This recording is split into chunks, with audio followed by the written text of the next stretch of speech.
Hey everyone, welcome back to Attack on TCG. Fluff here, coming at you with a new deck profile for the Dragon Ball Super TCG. About a week and a half ago, we got a comment requesting a deck profile from a Shadow92.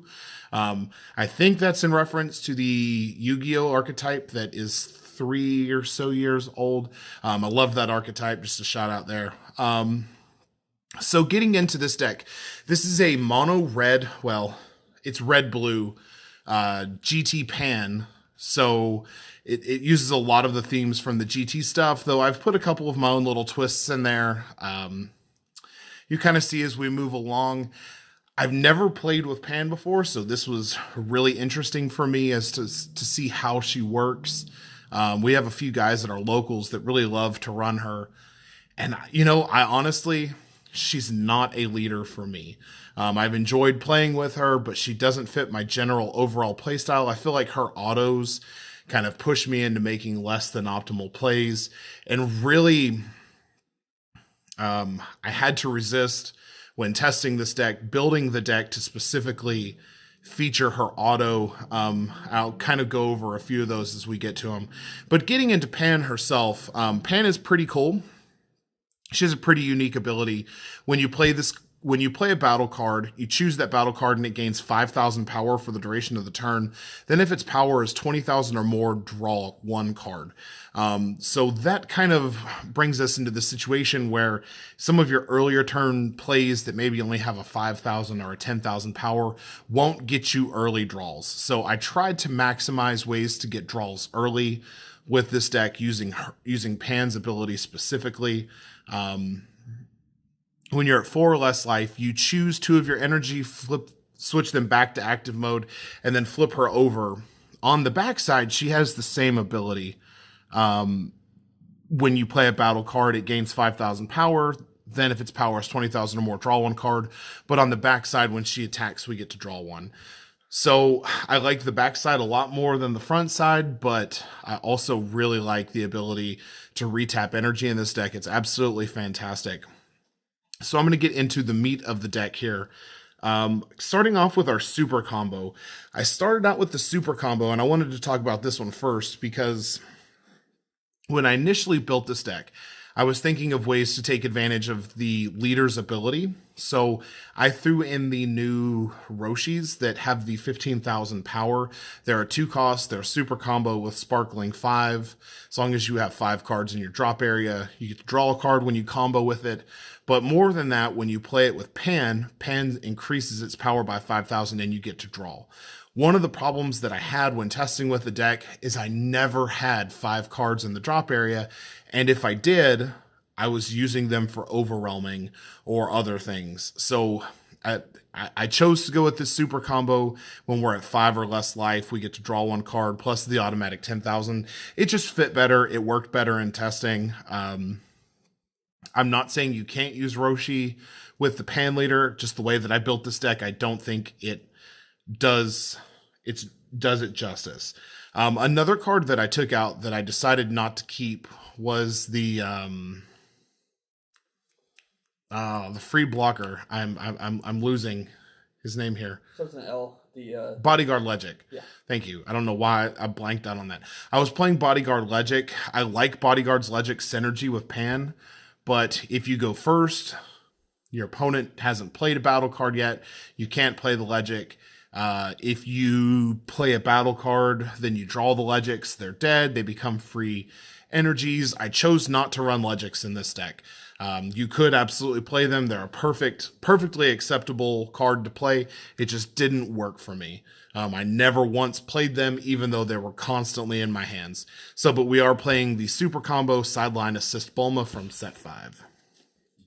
Moving into our next card, and what I would consider to be the early game MVP in this deck is the Double Shot Super Saiyan 2 Vegeta. This guy is amazing. You can combo with him on your turn. After the battle's resolved, Pan gives him the 5,000 and you draw on your opponent's turn. If you've got another one, you can combo with it. It gains 5,000 after the battle and you get to draw a card.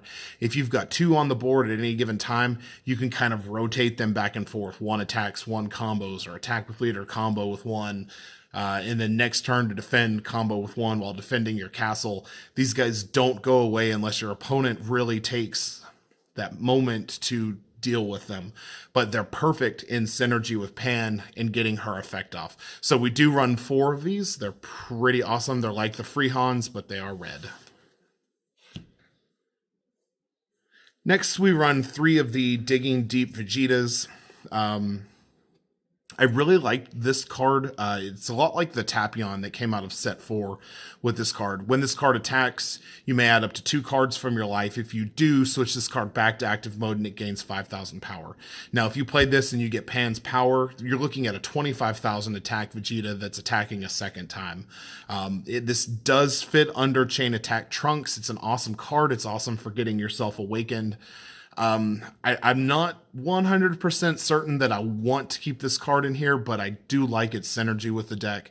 It's done pretty awesome stuff, especially comboed with Fearless Pans and things of the like. But let me know what you think about this card. I'm not sold on it, but we are playing 3 of those for the time being.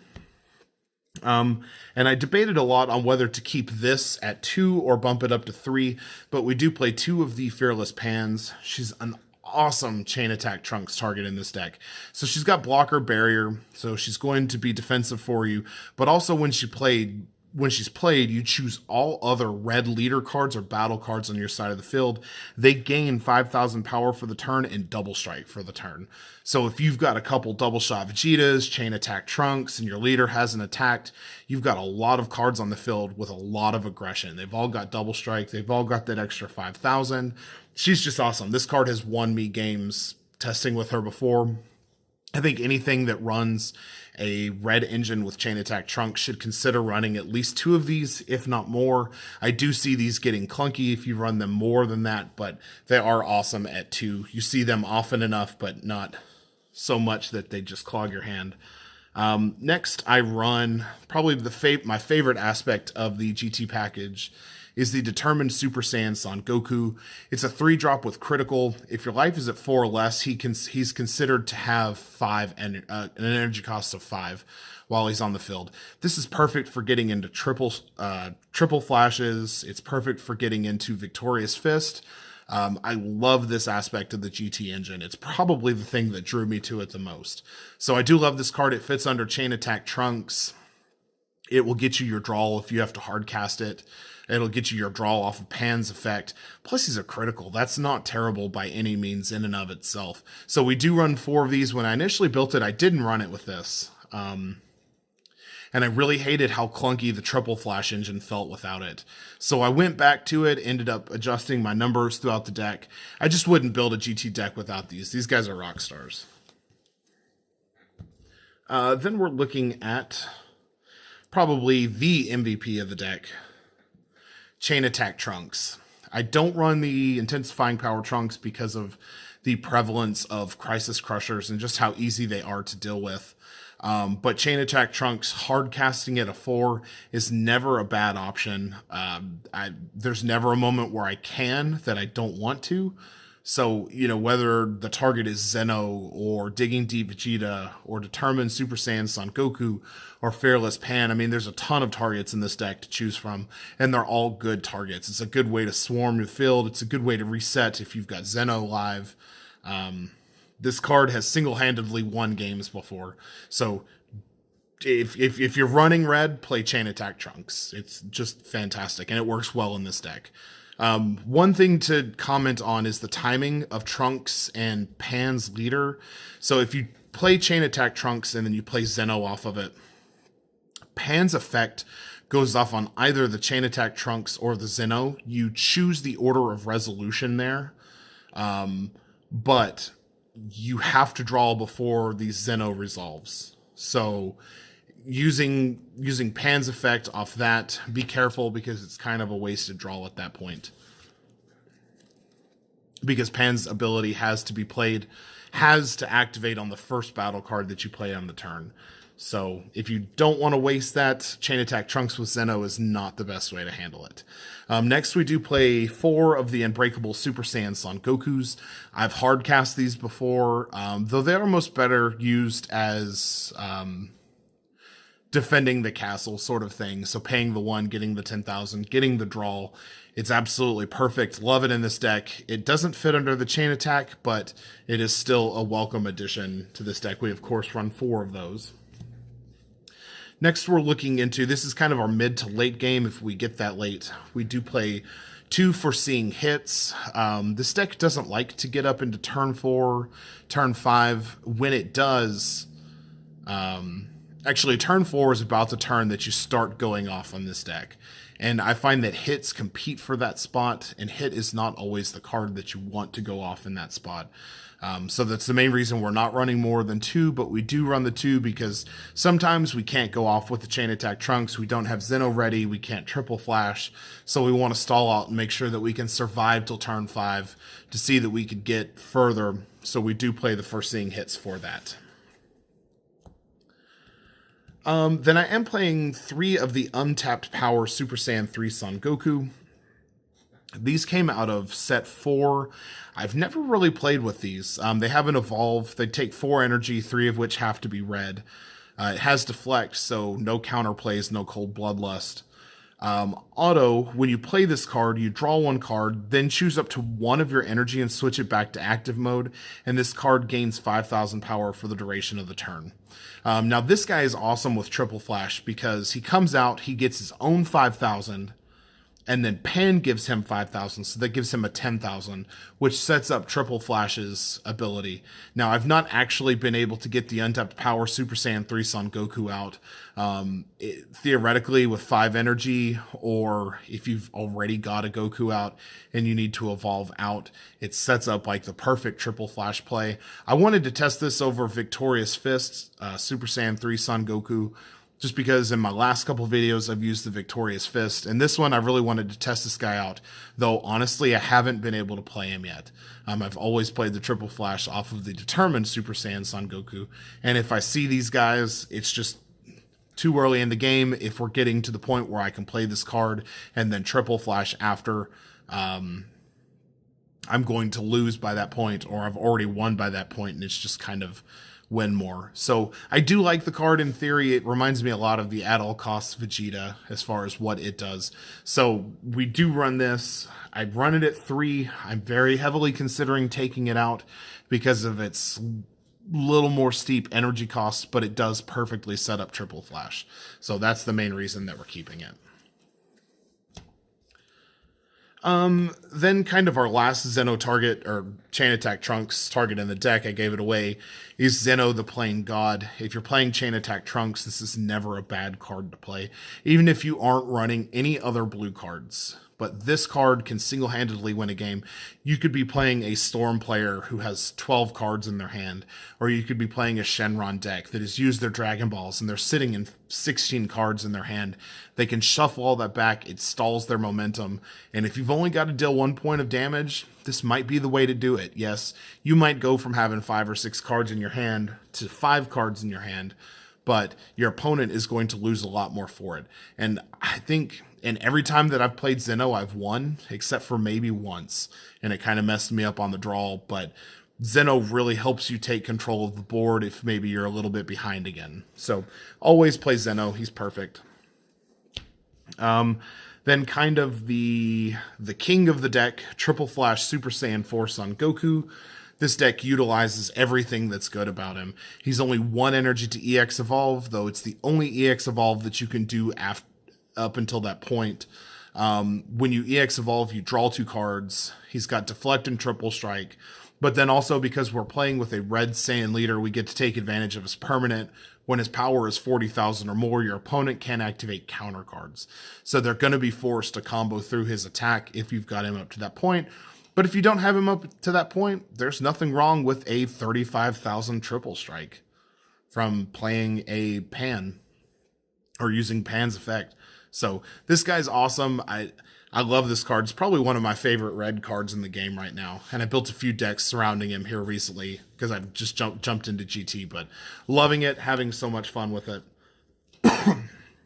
Then jumping into the last battle card of our deck, we do run 2 of the Scientist Fu. One of the problems with this deck was it draws a little bit slower for my tastes, mainly because of Pan's clunky kind of play, add 5,000. If it's 20,000 or more, draw one. So we do play Scientist Foos. The real big drawback to this is this deck doesn't put a lot in the drop area very quickly. So you might be sitting on Scientist Foos without the ability to play them. Now, if you get a lot of your negates or you're having to combo heavy, you might hit that 7. But I've honestly considered taking these down to Dimensional Banishers or even Masked Sands. I just don't know that the Overwhelm 7 is consistent enough in this deck based on the way that this deck plays. Then kind of going into our negates, we do run 4 of the After Image technique. Even if you don't use the Sparkling 5 effect, or the Sparking 5, this card is awesome. It's a counterattack. It doesn't negate the attack, but your leader gains 40,000, and then one of your opponent's battle cards loses 10. I didn't realize until testing with this deck how disruptive that is for Storm players. They play a Bardock, they attack with leader, you activate After Image technique, just kill the Bardock. Or the Bardock attacks, you activate After Image technique, kill the Bardock. They can no longer go into their Goten play, or they can't combo into their Will of Iron Bardock. It's just really disruptive for those players. And probably one of the reasons that this deck is pretty good against Storm, though it has a lot of trouble keeping up with their major resources. Like if a Storm player gets a perfect play, this deck can't really handle that, but it holds its own, and a lot of that is because of After Image technique. Then kind of going into the predictable blue stuff, we do run 4 Sensu Bean, and we do run 4 of the Whis' Coercion. These are awesome for energy manipulation and a little bit of further defense. We do run Zenos, so we can easily charge Zeno to have a full set of Sensu Bean and Whis' Coercion at our disposal. Though I have charged a Whis' Coercion just to get the blue stuff up and going. And this deck really kind of caters towards the idea your first turn you could charge a blue energy, because you don't really have a 1-drop red or a 2-drop red that you're working on. And most of your stuff in the first few turns are going to be based on getting those double shot Vegetas off. So that should be it. That's our 50 cards. Like I said, I've really enjoyed this deck, and I plan on doing a little bit more with it. This is just kind of what I came up with it off the cuff. It definitely has its problems. I'm really not feeling those digging deep Vegetas. I would really like to find a couple early turn plays that aren't 1-drops that take a life to crit. Those are really good, but I feel like that those are kind of losing favor for a couple of the things that are coming in the meta or that are currently out. So leave us a comment below if you have any ideas for how you would change this deck. I've looked at a couple of the top more competitive pan decks, and a lot of them, like when I built them, it didn't fit my playstyle. So this is a little bit more of a representation of how I like to play. Hopefully you guys like it and enjoy the duel between Bancroft and myself. And if you want to see us make anything else, leave us a comment below. Once again, this was for Shadow 92, and I believe next week or in the weeks to come, I've got another GT deck that's coming with the Draft Box 3 Baby Leader. So you guys stay tuned for that. Thank you very much, and have a nice day.